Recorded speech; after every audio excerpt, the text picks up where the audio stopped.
Pessoal, estamos aqui de volta. A gente vai dar início agora à quinta aula sobre o PJE e eu vou dedicar essa aula somente a dicas rápidas do sistema, tá? A gente vai estar abordando algumas coisas aqui que a gente vai estar necessitando delas no nosso dia a dia. Às vezes são pequenos detalhes que fazem uma grande diferença. Então, vamos para a tela.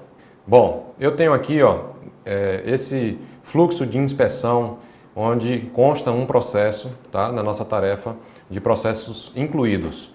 Esse fluxo de inspeção nós disparamos através do menu principal do sistema, tá? A gente tem aqui o menu atividades, ou melhor dizendo, processo, outras ações, incluir processo em rotina paralela.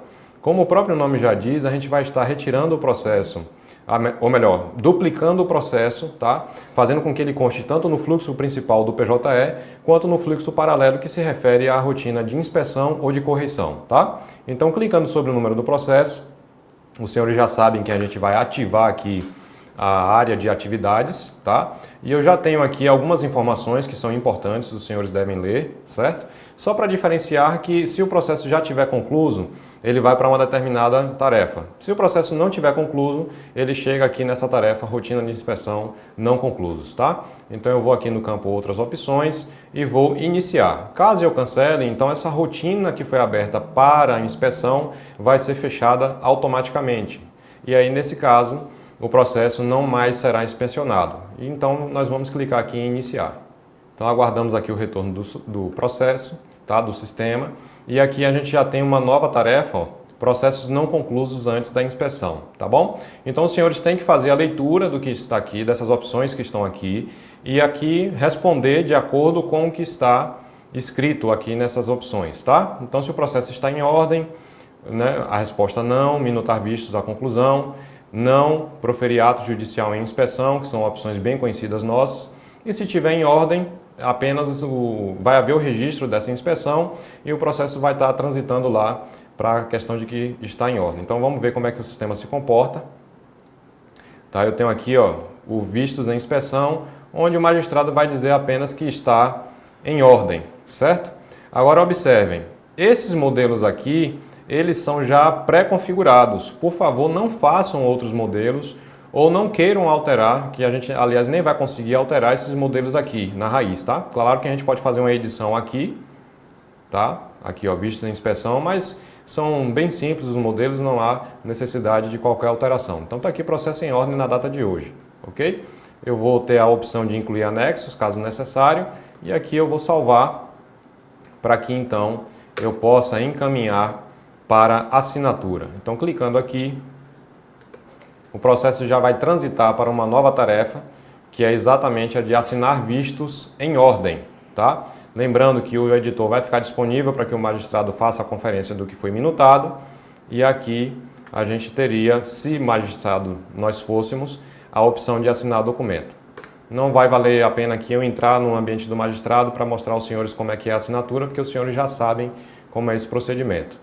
Após a assinatura, a gente já vai ter a informação de que o processo foi inspecionado, existe uma tarefa específica para isso, e a gente já está aí finalizando o nosso trabalho com o processo que foi selecionado para inspeção ou correção, ok? Partindo para outro ponto, eu queria mostrar aqui para os senhores uma opção em relação à preparação de comunicação. Então eu vou acessar aqui um outro processo e vou escolher aqui a opção preparar comunicação e outros expedientes. Então, após a escolha daquela opção lá de preparar comunicação, o processo já vai ser encaminhado para essa tarefa aqui, de escolher rotina de comunicação e outros expedientes. Então, a gente vai clicar aqui novamente no campo outras opções e vai escolher a rotina individual, que é exatamente onde eu quero mostrar a diferença entre fluxo de GF e fluxo de vara civil. Então, nós já estamos aqui, eu vou clicar na opção intimar todos. E olhem só o que vai ocorrer aqui, Eu vou para a opção meio, tá? Onde eu tenho diário, sistema, correios, edital, pessoalmente e central de mandados. Cada uma delas já foi explicada. E eu lembro que eu acabei confundindo ao falar sobre isso aqui com o ambiente civil. Olha só como é que é o ambiente civil. Eu tenho aqui em meio, além das opções que já foram citadas, também carta precatória.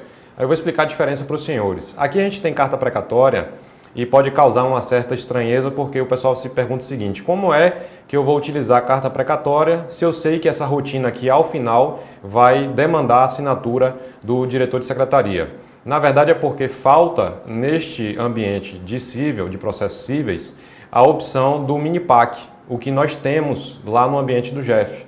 Então, após a assinatura pelo magistrado da carta precatória, o servidor vai precisar, caso queira automatizar a contagem do prazo, criar uma nova comunicação, escolher meio carta precatória, tá? E encaminhar se encaminhar aqui por todos os passos e ao final o diretor vai assinar essa carta precatória, tá?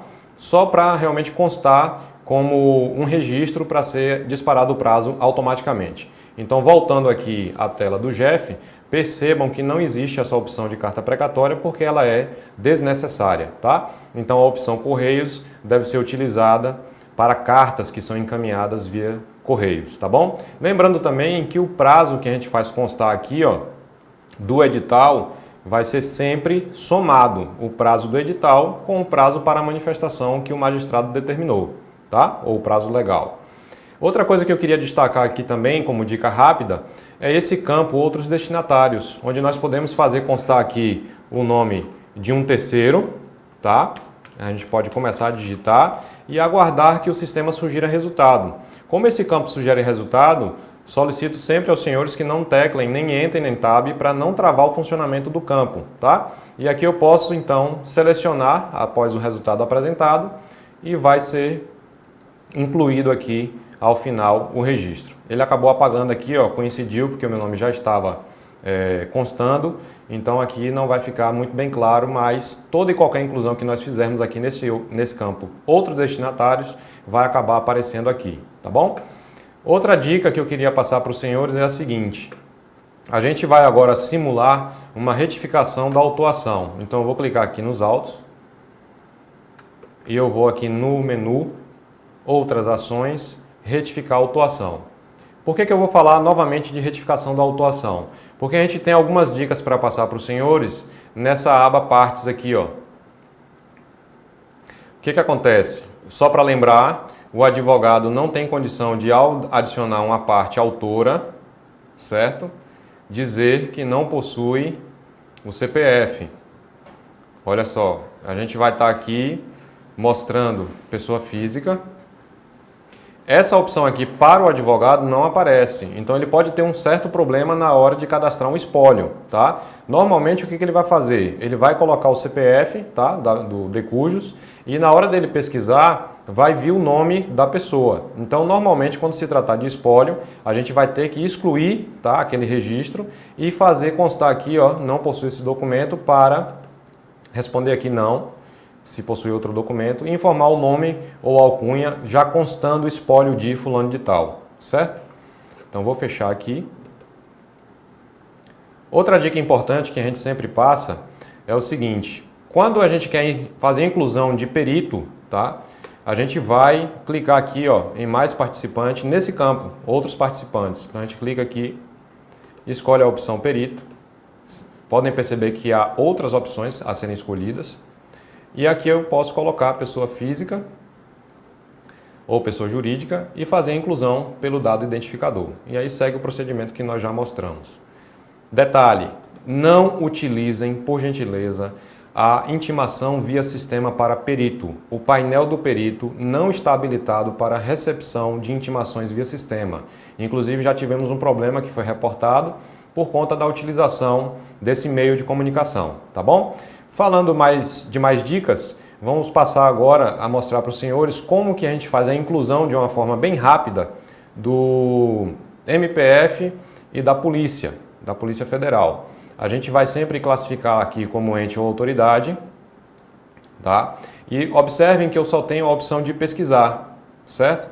Já posso fazer constar aqui, ó, em relação à polícia, o registro da polícia está vinculado a essas palavras finais aqui, ó, processos criminais, entre parênteses. Então observem que eu vou ter aqui a relação, olha só, de várias polícias, tá? Polícia Civil, Polícia Federal, também vai ter aqui o Departamento Penitenciário Nacional. Então, se os senhores quiserem ter a segurança de que estão utilizando o cadastramento correto aqui da parte polícia, a gente tem que estar sempre lembrando que existe essa descrição aqui entre parênteses, processos criminais, tá? E em relação ao MPF, para a gente localizar de forma mais rápida, a gente pode estar utilizando aqui também entre parênteses a palavra Procuradoria. E aí fecha parêntese e aguarda então o resultado do sistema. Então está aqui, ó, Ministério Público Federal, Procuradoria.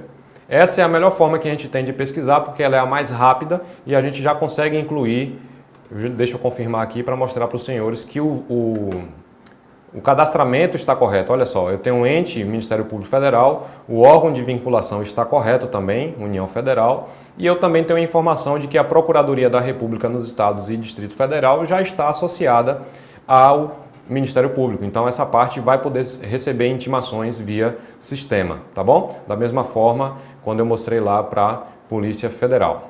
Então, gente, finalizando aquela parte lá da inclusão, tanto de MPF quanto da Polícia Federal, eu estou voltando aqui para a guia que mostra para a gente a parte da retificação e eu vou apenas fechar. Tá? Estou voltando aqui para os dados do processo, eu vou fechar também, porque o meu interesse agora é de dar dicas para os senhores em relação a esse menu aqui, ó, configuração, documento, modelo. Na aba formulário, que é onde a gente vai criar um novo modelo, eu tenho que fazer a correta associação, como eu já falei em uma aula, e a gente acabou fazendo uma sentença, tá? E agora eu queria mostrar para os senhores como é que seria a confecção de um expediente. Então nós vamos fazer aqui um mandado, e a gente vai escolher aqui, ó, em tipo de petição ou documento, de acordo com as opções que nos são mostradas na hora em que a gente está naquela tarefa de preparar a comunicação. Então, vou fazer mais uma vez aqui, vou cambiar para o ambiente real e aqui em comunicação, observem as opções que nós temos, ó, citação, citação e intimação, correspondência e assim por diante. São essas opções que têm que ser escolhidas aqui, nesse campo, tipo de petição ou documento, para que o nosso modelo seja carregado no momento em que a gente for confeccionar o ato de comunicação. Ok? Então, muito cuidado nisso aqui, porque uma associação errada com esse campo vai fazer com que o nosso modelo não seja disponibilizado na hora que a gente precisar dele. Então, nós vamos fazer aqui, por exemplo, uma notificação e intimação, tá? Nesse caso, eu poderia classificar não só como mandado, mas também aqui como ofício, sem problema. Eu vou escolher um nome para o meu modelo, lembrando daquela dica de que eu tenho que fazer constar as iniciais da vara, tá? Então tá aqui SSJ, quarta vara, SSJ, Uberlândia. E aqui, mandado de notificação e intimação. Então tá aí. E eu queria mostrar também para os senhores, para facilitar a vida da gente, as variáveis que eu não consegui mostrar na sentença, porque de acordo com o modelo que foi escolhido aqui em cima, ó, é que o sistema vai carregar as variáveis. Eu já tinha citado elas, mas nunca é demais a gente repetir aqui e mostrar para os senhores. Olha essa variável aqui, ó, JT, tabela hash documentos. É essa variável que vai constar no mandado ou no ofício de notificação e intimação e vai fazer com que a autoridade coatora receba uma tabela com todos os documentos do processo e com respectivas chaves de acesso, para que ele tenha a visualização do conteúdo desses documentos externamente, ou seja, ele não vai precisar logar no PJE para poder ter a visualização desses documentos. Então, não esqueçam de utilizar essa variável aqui. A outra variável que é muito importante é JT destinatário expediente. Por quê? Quando a gente selecionar na rotina de preparação de comunicação a pessoa que vai receber aquele expediente, ela vai ser automaticamente carregada com nome e endereço naquela minuta que nós estamos fazendo. Então é uma forma de automatizar o nosso trabalho, tá bom? Então ficam aí essas dicas. Deixa eu fechar aqui o campo variáveis, tá? E lembrando também que em relação a JT, deixa eu voltar aqui, tabela hash, eu vou até incluir aqui a tag, a gente precisa conjugar essa tag, tá? Essa variável, melhor dizendo, com o endereço que vai ser usado para que a autoridade coatora ou a pessoa que está recebendo essa intimação, citação, ela consiga acessar esse endereço e, colocando as chaves de acesso, ter a visualização do conteúdo dos documentos. Tá? Como é que eu vou fazer isso? Para facilitar a nossa vida, eu vou aqui já puxar de um determinado processo. dentro dos autos. Então tá aqui, ó, tem uma sentença aqui, eu posso clicar sobre o número do ID. E aqui embaixo eu já tenho a informação do endereço. A gente já tinha chamado a atenção para isso. E eu vou fazer o quê? Vou selecionar aqui, copiar. E aqui eu tenho que fazer uma construção de uma frase com esse endereço aqui. Então, os documentos abaixo listados podem ser visualizados mediante o uso das chaves de acesso no seguinte endereço. E aí os senhores fazem constar esse endereço aqui, tá bom? Lembrando que como o PJE mudou de versão, na nova versão, na 2.0, a gente precisa ter esse endereço atualizado. Essa dica vale para todos aqueles que já tinham os modelos criados na versão anterior do sistema, tá bom? Porque houve uma pequena alteração aqui nesse link de consulta de documentos, tudo bem? Finalizando aqui, gente, a gente vai dar uma saída agora do PJE, tá? Para eu falar rapidamente para os senhores sobre a elaboração de relatórios. E para isso a gente vai ter que utilizar esse sistema aqui, ó, o SES, tá? Os senhores já têm o atalho na área de trabalho aí do computador e a gente vai fazer o acesso agora a esse sistema para poder a gente verificar como funciona a elaboração de relatórios para processos do PJE. Então eu estou fazendo o acesso aqui. Aguardo que o sistema retorne. Eu tenho essa opção aqui, pastas. Vou em pastas públicas. E aqui eu já tenho, ó, gestão judiciária. Então eu clico aqui. Já tenho a opção de primeiro ou segundo graus, eu vou clicar em primeiro grau. E aqui eu já tenho a opção PJE. Então eu clico sobre essa opção. E aqui eu tenho 4 tipos de relatório. Processos atribuídos, conclusos, tramitando e última situação do processo. Esse é o relatório que vai ser necessário ser trabalhado quando for haver inspeção na vara, tá? Então vai ser sempre esse relatório aqui. Da mesma forma para correição. Se os senhores quiserem trabalhar com o relatório de processo tramitando, também não tem problema. Agora, o relatório que vai ser solicitado pela corregedoria é sempre esse aqui, tá bom? Então, vou clicar aqui, aguardar que o sistema aqui emita a tela de parâmetros. Pronto. Então, a gente vai escolher a vara, tá? Olha só, eu tenho aqui Seção Judiciária do Estado da Bahia. Lembrando que as subseções estão separadas, tá bom? Então vou escolher uma aqui, vou escolher o Nápoles e vou selecionar, clicando OK. Voltando, informe a quantidade de dias sem movimentação, tá? E informe a quantidade de dias na tarefa. Lembrando aos senhores, em relação ao PJE, quando estamos trabalhando com a última situação do processo, o que vale agora é se o processo está parado há mais de X dias na tarefa. Então vou colocar aqui 60. Ok. Não, ele não... Deixa eu cancelar aqui, que eu cliquei errado na tarefa novamente. Então tá aqui 60. Mais, para ele assumir, tá bom? Ok. E aí sim eu posso gerar aqui o relatório. Vou executar. Aqui tramitação sim, tá? Em relação à tramitação ajustada.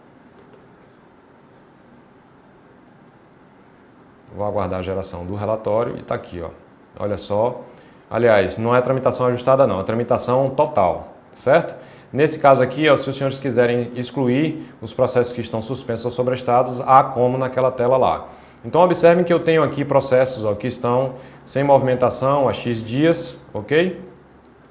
E eu tenho aqui ao lado quantidade de dias na tarefa. Nesse caso está coincidindo, mas tem alguns registros que não coincidem. Por exemplo, esse último aqui, ó.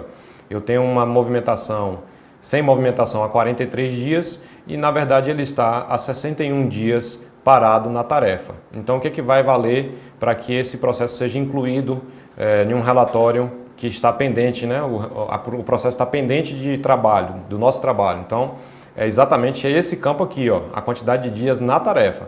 Percebam que se fosse pelo método antigo de movimentação, esse processo não estaria sendo listado aqui, tá bom? Bom, eu quero aproveitar então a oportunidade para fazer os agradecimentos aqui por todo o apoio que foi passado durante a realização desses trabalhos, tá? Quero agradecer ao Dr. Dirley, ao Dr. Salomão, quero agradecer também a Acioli, diretor da SECAD, agradecer ao diretor do NUC GP, Fabrício, agradecer a Fontinelli, toda a sua equipe. O pessoal é muito gente boa, muito show de bola e ajudou bastante aqui na construção dessas aulas. Espero que vocês tenham gostado. Muito obrigado também por estarem acompanhando.